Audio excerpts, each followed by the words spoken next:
Well, 24 hours down, less than 24 to go on Egypt's military time anyway, before the army steps in and quells unrest that has spread throughout the country as of late.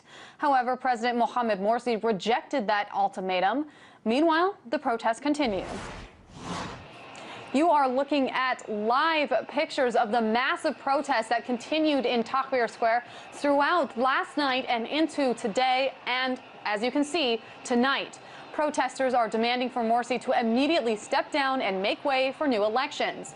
For the latest from Egypt, here's RT's Beltrou.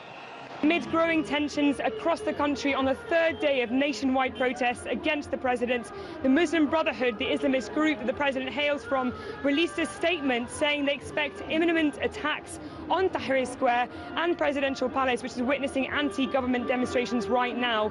They say this will be they don't know who's behind these imminent attacks. They talk about that it's set up to frame the Muslim Brotherhood and divide the nation. Some people are dismissing this statement as a means of them trying to get people to leave anti-government demonstrations in fear. However, the clock is ticking for the president. The 48-hour window the military have given him to meet the demands of the people is closing with hundreds of thousands of people coming back to the streets calling for his ouster. They say they've had enough.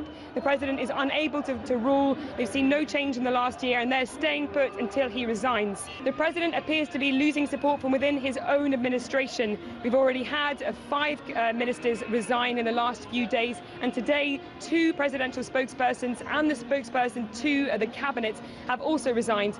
The president, for his part, has met with the Ministry of Interior and the Ministry of Defence in a bid to try and solve this crisis. However, many are predicting that we may see presidential elections coming soon. In addition, we've had comments from the US President Obama, who's called on Morsi to listen to the people, saying that democracy is not just through a ballot box. This comes amidst growing fears from the Americans. The US Embassy has closed after there has been a lot of anti-American sentiment expressed in protests here on Tahrir Square and also in the Presidential Palace. I've certainly seen a lot of banners targeting the US ambassador to Egypt, and Patterson, and saying that the Muslim Brotherhood is following a US agenda.